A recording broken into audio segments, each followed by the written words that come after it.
याजूज माजूज आखिर कौन है या क्या है? क्या ये कोई जानवर है या कोई ऐसी मखलूक जिसे ना कभी किसी ने देखा और ना जाना, या फिर ये हम जैसे ही इंसान है? आखिर ये मखलूक क्या है और इस वक्त कहाँ मौजूद है? अगरचे ये मौजू बहुत वजाहत तलब है, मगर हम इनका मुख्तसर जायजा कुरान और हदीस की रोशनी में लेंगे। इस्लाम में याजूज माजूज का जिक्र कुरान और हदीस दोनों में मिलता है और इसे कुर्बे क़यामत की 10 बड़ी निशानियों में से एक बताया जाता है, जिसमें दज्जाल और हजरत ईसा की वापसी का भी जिक्र है। इस फितने का जिक्र तौरात में भी मौजूद है। आखिर याजूज माजूज की शुरुआत कहाँ से हुई? इनका तारीखी पस मंजर क्या है? दोस्तों, हुजूर अकरम सल्लल्लाहु अलैहि वसल्लम के दौर में कुछ अरब एक यहूदी आलिम के पास गए और इससे मशवरा किया कि हुजूर अकरम सल्लल्लाहु अलैहि वसल्लम से ऐसा क्या सवाल पूछा जाए कि इनके नबी होने की हकीकत वाज़ेह हो जाए। इस यहूदी आलिम ने अरबों को 3 सवाल पूछने का कहा। सवाल नंबर 1, वो कौन सा शख्स है जो दुनिया के 3 कोनों तक गया? सवाल नंबर 2, असहाबे काफ कौन है? सवाल नंबर 3, रूह क्या है? इन तीनों सवालों में हमारा मौजूद बहस और गौर तलब सवाल नंबर 1 ही होगा। अल्लाह ताला ने कुरान करीम में इस सवाल का जवाब अपने महबूब को यूं अता फरमाया, ये आपसे दरियाफ्त करते हैं ए मोहम्मद सल्लल्लाहु अलैहि वसल्लम जुल्करनैन के बारे में। आप कह दीजिए मैं तुम्हें इसकी कुछ खबर देता हूँ। इस आयत मुबारका के अंदर जुल्करनैन नाम की शख्सियत का जिक्र किया गया है और ये वही शख्सियत है जिनका सवाल इस यहूदी आलिम ने किया था कि वो कौन सा मुसाफिर है जो दुनिया के 3 कोनों तक गया। जुल्करनैन के बारे में सबसे पहले तफसीली तहकीक करने वाले मौलाना अबुल कलाम आजाद थे। इनके मुताबिक जुल्करनैन 580 कबले मसीह में पैदा होने वाले एक ईरानी बादशाह थे, जिन्हें यूनानी साइरस द ग्रेट और ईरानी कोर्स कबीर के नाम से जानते थे। जुल्करनैन के लफ्जी मायने है 2 सींग वाला। ये 2 सींग दर हकीकत जुल्करनैन की ज़ेरे अतात 2 सल्तनतों मीदिया और पारसा को जाहिर करते हैं। जब जुल्करनैन का मकबरा खोदा गया तो इसमें 3 सींगों वाला एक मुजस्समा भी दरियाफ्त हुआ। इन 3 सींगों पर नुमायां तौर पर कंधा किए गए दुनिया के 3 हिस्से नुमायां हैं जहां जुल्करनैन गए और उनको फतह किया। पहला हिस्सा अफगानिस्तान, ईरान और बलोचिस्तान, जबकि दूसरा हिस्सा आर्मीनिया, सीरिया और तुर्की का इलाका, जबकि तीसरा हिस्सा इराक का इलाका है। मगर दोस्तों, यहाँ सवाल यह है कि यहूदी जुल्करनैन को कैसे जानते थे? इस बात को समझने के लिए हमें 586 कबले मसीह की बाबुल की तारीख में जाना पड़ेगा। बाबुल उस वक्त की मजबूत तरीन रियासत समझी जाती थी। जब बाबुल के बादशाह ने यरूशलेम पर हमला किया और फर्स्ट टेम्पल को तबाह कर दिया और वहाँ मौजूद तमाम यहूदी आबादी को गुलाम बनाकर वो बाबुल ले आया। 539 कबले मसीह में जुल्करनैन ने आसानी से बाबुल को शिकस्त देकर इसे फतह कर लिया।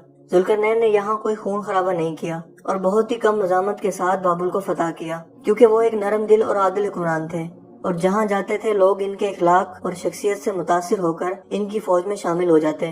बाबुल पर कब्जे के बाद जुल्करनैन ने अपना मशहूर ज़माना फरमान जारी किया, जो कि आने वाली नस्लों के लिए पहला कानूनी आइन बना, जिसकी नकूल आज भी यूनाइटेड नेशन असेंबली की बिल्डिंग, ब्रिटिश म्यूजियम और ईरानी पार्लियामेंट में मौजूद है। हत्ता कि अमेरिका और यूरोप में सियासतदान बाकायदा तौर पर रियासत के मामलात को चलाने के लिए पहले इन कवानीन को जरूर पढ़ते हैं। दोस्तों, जुल्करनैन वो वाहिद गैर यहूदी शख्सियत थे जिन्हें यहूदी अपना मसीहा करार देते थे। इनकी सल्तनत मौजूदा दौर के पाकिस्तान, अफगानिस्तान और ईरान से लेकर यूनान के साहिलों तक फैली हुई थी।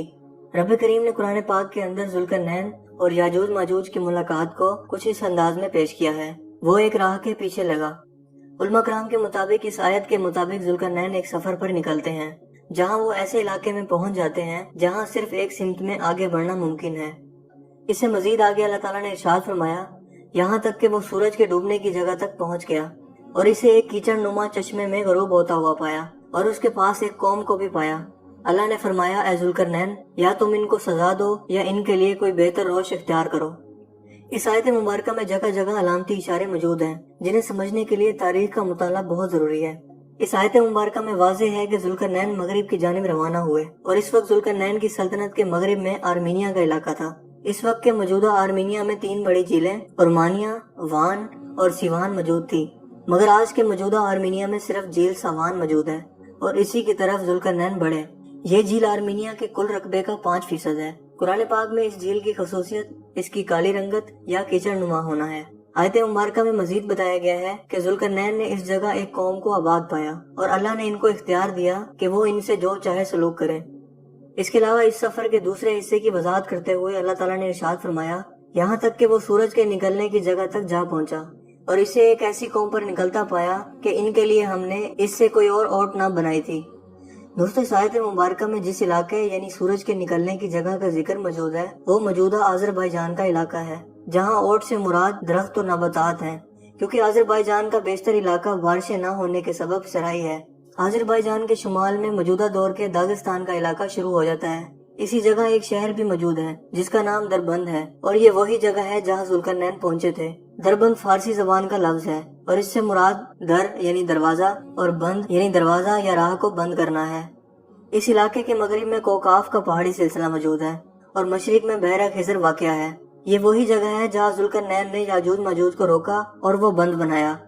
اس سے مزید آگے کے سفر کی داستان قرآن پاک میں کچھ یوں بیان ہوتی ہے، یہاں تک کہ وہ دو پہاڑوں کے درمیان پہنچا اور اس کے پاس اس نے ایک ایسی قوم کو پایا جو بات سمجھنے کے قریب نہ تھی۔ بس آیت مبارکہ میں جس قوم کا ذکر کیا گیا ہے یہ وہی قوم ہے جو ذوالقرنین کو دربند کے علاقے میں ملی، اور یہ لوگ ذوالقرنین کی بات سمجھنے کے قابل نہ تھے۔ اور مزید اہم نشانی کہ یہ قوم دو پہاڑوں کے درمیان آباد تھی، کیونکہ یہ جگہ زمین کی سطح سے کچھ اونچائی پر واقع تھی اور ایک پہاڑی ٹیلہ تھا۔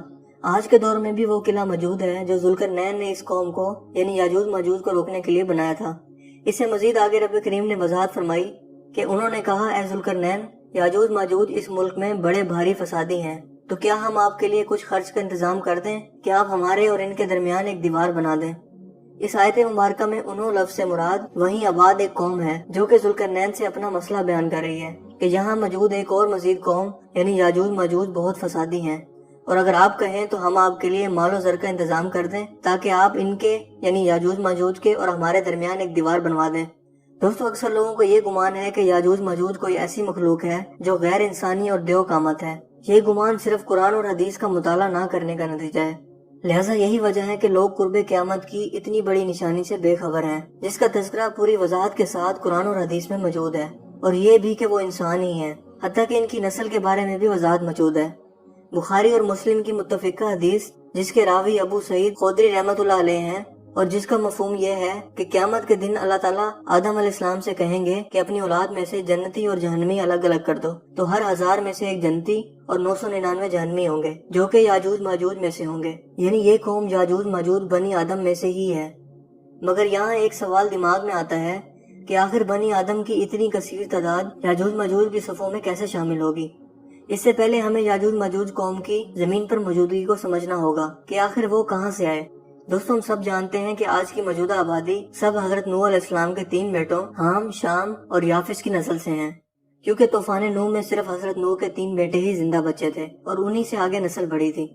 حام سے افریقی ممالک کے لوگ، شام سے عرب اور یہود، اور یافس سے ترک یا یورپی یا سفید فام قومیں آگے بڑھیں، اور یاجوج ماجوج کی قوم حضرت نوح کے بیٹے یافس کی نسل سے ہیں، اور یہ سفید فام قوم ہے۔ یونان میں یاجوج ماجوج کی قوم کو اشکناز کے نام سے بھی جانتے تھے۔ اشکناز ماجوج کا بھانجا تھا۔ 780 قبل مسیح میں یہ لوگ کوکاف کی پہاڑیوں سے آتے اور جنوب پر حملہ آور ہو جاتے۔ یہ قوم کوکاف اور بحیرہ خضر کے شمال میں بڑی تعداد میں آباد تھی، اور وہاں یہ لوگ قابض تھے، اور ہر راہ گزر اور تاجر سے یہ لوگ ٹیکس بھی وصول کرتے تھے۔ یہ قوم خود کو خضر یا قوم خضر بھی کہتی تھی، اسی لیے کیسپین سی کو بحیرہ خضر بھی کہا جاتا ہے، جو کہ اسی قوم کے نام پر ہے۔ ان کے قبضے میں جو علاقے تھے وہ موجودہ مغربی روس سے لے کر موجودہ دور کے جرمنی تک ہیں۔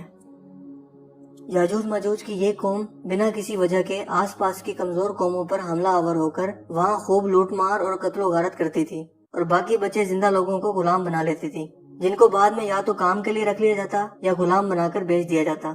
اس کے علاوہ جو راہ گزر ان علاقوں سے گزرتے ان پر بھاری ٹیکس لگایا جاتا تھا، اور ایسا نہ کرنے پر ان کو مار دیا جاتا تھا۔ لہٰذا دربند کے لوگوں نے انہی وجوہات کی بنا پر ذوالقرنین سے مدد مانگی، جیسا کہ آیت مبارکہ میں بتایا گیا ہے۔ دوستو دربند کے لوگ اپنی تعمیرات لکڑی کے ذریعے کیا کرتے تھے، جبکہ ذوالقرنین کے دور میں فن تعمیرات عروج پر تھا اور پتھروں اور لوہے کے ذریعے بھی تعمیرات کی جاتی تھی۔ لہٰذا وہاں کے لوگوں نے ذوالقرنین سے درخواست کی کہ آپ ہمارے اور یاجوج ماجوج کے درمیان دیوار بنا دیں، جبکہ وہ مالی اور فوجی امداد بھی دینے کو تیار تھے۔ مگر اگلی آیت مبارکہ میں اللہ پاک نے کچھ یوں فرمایا، میرے اختیار میں میرے پروردگار نے جو دے رکھا ہے بس وہی بہتر ہے، تم صرف قوت طاقت سے میری مدد کرو اور میں تم اور ان کے درمیان ایک بند بنا دیتا ہوں۔ اس آیت مبارکہ سے پتہ چلتا ہے کہ ذوالقرنین نے ان لوگوں کی التجا کو قبول کیا، جبکہ مال و متاع کی پیشکش کو رد کر دیا، اور فرمایا کہ تم لوگ صرف طاقت یعنی فوج کے ذریعے سے میری مدد کرو اور میں یاجوج ماجوج اور تمہارے درمیان ایک بند بنا دیتا ہوں۔ यहाँ ये बात गौर तलब है कि इस कौम ने दीवार बनाने की इल्तिजा की, मगर ज़ुल्करनैन ने बंद बनाने की पेशकश की, जिसकी खुसूसियात पानी को रोकना है। मगर इस बंद को याजूज मजूज के हमलों से रोकने के लिए बनाया गया, जो इस वक्त इस इलाके में हमला आवर होते थे। दोस्तों, इस बंद के कई दरवाजे मौजूद थे और हमले के वक्त इन दरवाजों को बंद कर दिया जाता था। आज के दौर में भी इस किले की जनूबी दीवारें बहुत हद तक मुस्मार हो चुकी हैं, मगर शुमाली दीवार का 80% हिस्सा अभी भी मौजूद है। दीवार चीन के बाद ये दीवार पूरी दुनिया की दूसरी बड़ी दिफाई दीवार है। इस किले से आगे के इलाके यानी कोकाफ का इलाका ज़ुल्करनैन की हुकूमत में था, लिहाजा इस बंद बनने के नतीजे में उन इलाकों की भी हिफाजत हो गई। दोस्तों, इससे मजीद अगली आयत में रब करीम ने इरशाद फरमाया, मुझे लोहे की चादरें ला कर दो, यहाँ तक कि इसने 2 पहाड़ों के दरमियान बंद खड़ा कर दिया और कहा कि अब दहकाओ, हत्ता कि इसे आग बना दिया। तो कहा मुझे ला कर दो, मैं इस पर पिघला हुआ तांबा उंडेलूंगा।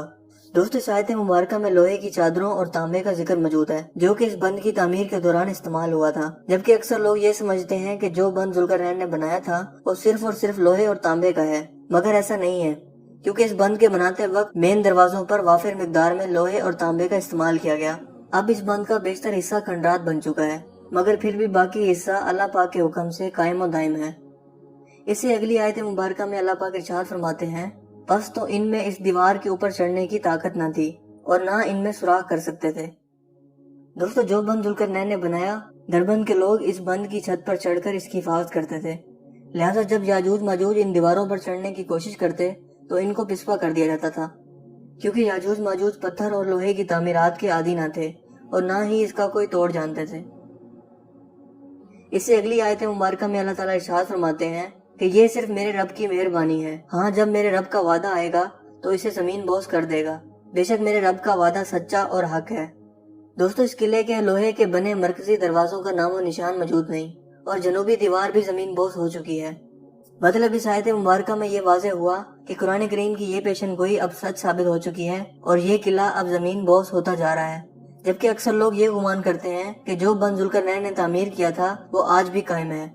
जबकि बुखारी और मुस्लिम की मुत्तफिका हदीस मुबारका में बयान है, हजरत ज़ैनब बिन्त हबश रजी अल्लाह ताला अन्हा से रिवायत है कि एक दिन रसूल करीम सल्लल्लाहु अलैहि वसल्लम इनके यहाँ ऐसी हालत में तशरीफ लाए कि जैसे बहुत घबराए हुए हों, और फिर फरमाने लगे कि अल्लाह के सिवा कोई इबादत के लायक नहीं। अफसोस सद अफसोस अरब के इस शर फितने पर जो अपनी हलाकत आफरीनी के साथ करीब आ पहुंचा है। आज याजूज माजूज की दीवार में इस कदर सुराख हो गया है। यह कहकर आपने अंगूठे और बराबर वाली उंगली के जरिए हल्का बनाया।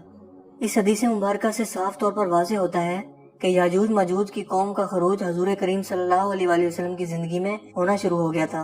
मतलब इस बंद की दीवारों में सुराख हो गया था और याजूज माजूज ने इस किले के बंद में सुराख करने का तरीका सीख लिया था।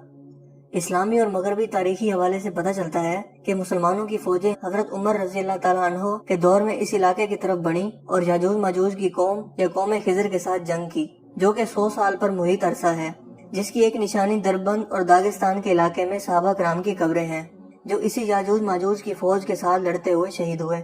मगर मुसलमानों के अंदरूनी खलफशार की वजह से 100 साल ये जंगी मुहिम इख्तिताम पजीर हो गई। हदीस मुबारका के मजीद हिस्से में अरब का भी जिक्र है कि इन पर इस फितने का पहला या ज्यादा असर होगा, क्योंकि मुसलमानों में अरब ही वो थे जिन्होंने हजरत उमर के दौर में इन याजूज माजूज से जंग की थी। दोस्तों, याजूज माजूज की कौम को तारीख में कई नाम से जाना जाता रहा है। मसलन याजूज माजूज, गोग एंड मैगोग, स्कैथियंस, एशकेनाजी, खजर और कौम खिजर। मुस्लिम उम्मा इसे तारीखी हवाले में खजर या कौम खिजर या एशकेनाज के तौर पर जानती है।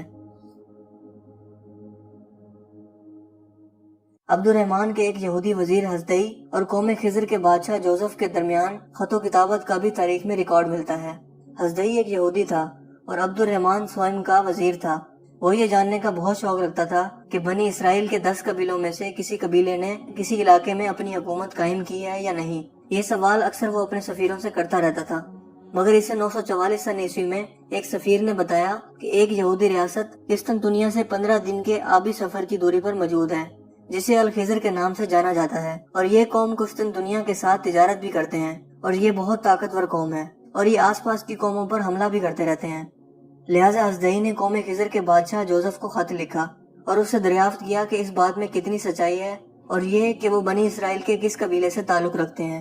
इस खत के जवाब में अल खिजर कौम के बादशाह जोसेफ ने जो कुछ लिखा वो हैरान कुन था, کیونکہ جوزف نے بتایا کہ وہ بنی اسرائیل کے کسی بھی قبیلے سے تعلق نہیں رکھتا، بلکہ اس کی نسل یافس اور ان کے بیٹے تگورما سے آگے بڑھی، جو کہ ترکوں کے باپ بھی کہلاتے ہیں۔ اس نے مزید بتایا کہ اس کے آبا و اجداد میں بولان نامی ایک بادشاہ تھا، جو کہ کفر کے نظام سے تنگ آ کر اپنی پوری قوم سمیت یہودی ہو گیا۔ بولان بادشاہ نے یہودی علماء کو اپنی رعایا میں بلایا اور یہودیت کو مزید پھیلایا اور ان کے لیے عبادت گاہیں بھی تعمیر کی۔ آج کے دور میں بھی کچھ لوگوں کا خیال ہے کہ یہودیت اختیار نہیں کی جا سکتی اور صرف یہودی کا بیٹا یا بیٹی ہی یہودی ہو سکتے ہیں، جبکہ حقیقت میں ایسا بالکل نہیں ہے۔ اس کی واضح ترین مثال مشہور امریکی صدر ڈونلڈ ٹرمپ کی بیٹی ایوانکا ہے، جس نے ایک یہودی شخص سے شادی کی اور وہ عیسائی سے یہودی ہو گئی۔ اسی طرح اس دور میں بھی یہودیت اختیار کرنا کوئی عجیب بات نہیں تھی۔ دوستو، بنی اسرائیل عرب نسل سے ہیں اور ان کی رنگت گندمی مائل ہوتی ہے، جبکہ آج کے موجودہ دور کے یہودی وہ سفید فام ہیں اور اسی بادشاہ بولان کی نسل سے ہیں جو پہلے کافر تھا اور بعد میں اس نے اپنی پوری قوم کے ساتھ یہودیت اختیار کر لی تھی، جبکہ آج کے یہ سفید فام یہودی خود کو بنی اسرائیل سے ظاہر کرتے ہیں اور اسی بنا پر یہودی ریاست اسرائیل کا قیام بھی کیا گیا ہے۔ سورہ انبیاء میں رب کریم ارشاد فرماتے ہیں، اور جس بستی کو ہم نے ہلاک کیا اس پر لازم ہے کہ وہاں کے لوگ پلٹ کر نہیں آئیں گے، اور یہاں تک کہ یاجوج ماجوج کھول دیے جائیں گے اور وہ ہر بلندی سے دوڑتے ہوئے آئیں گے۔ قرآن کریم کی ان مقدس آیات کے اندر جس بستی کے ہلاک ہونے کا ذکر ملتا ہے وہ یروشلم ہے، جس پر 2 بار قبضہ ہوا اور یہودی اس قبضے کے دوران در بدر ہو گئے، جبکہ اسی آیت مبارکہ کے مطابق پلٹ کر آنے سے مراد وہ یہودی دوبارہ اپنی حکومت قائم نہیں کر پائیں گے۔ اور دوستو، ہم دیکھتے ہیں کہ آج ایسا ہی ہوا ہے۔ جن یہودیوں نے اسرائیلی ریاست کا قیام بنی اسرائیل کے یہودی خود کو ظاہر کر کے کیا، وہ دراصل اسی بولان اور جوزف بادشاہ کی نسل سے ہیں۔ مزید اگلی آیت مبارکہ میں یاجوج ماجوج کے کھول دینے اور ہر بلندی سے اترنے سے مراد یہ لوگ دنیا کی ہر اونچائی پر موجود ہوں گے۔ یہاں یہ بات سمجھنا ضروری ہے کہ میدان جنگ میں اونچائی کی جگہ پر قبضہ ہونا فتح یاب ہونے اور قبضہ کی علامت سمجھا جاتا ہے، لہٰذا اس آیت مبارکہ سے مراد یہ ہے کہ یاجوج ماجوج ہر بلندی پر موجود ہوں گے، اور وہ ہم آج کے دور میں دیکھتے بھی ہیں، اور آج ایسا ہی ہو رہا ہے۔ یہ یہودی لوگ دنیا کے تمام وسائل پر قابض ہیں۔ دنیا کے تمام بینکس، مالی وسائل، media houses, food chains, restaurants, غرض ہر اونچائی پر یہ لوگ موجود ہیں اور لوگوں کے ایمان پر حملہ آور ہو رہے ہیں۔ لوگوں کو ذہنی، نفسیاتی، سیاسی، مذہبی اور ہر طرح سے حملہ کر کے تباہ کر رہے ہیں، اور ہر بلندی پر ہوتے ہوئے لوگوں پر حملہ آور ہو رہے ہیں، اور یہی لوگ اپنے مسیح دجال کے منتظر ہیں اور اس کی فوج کے حصہ دار ہوں گے۔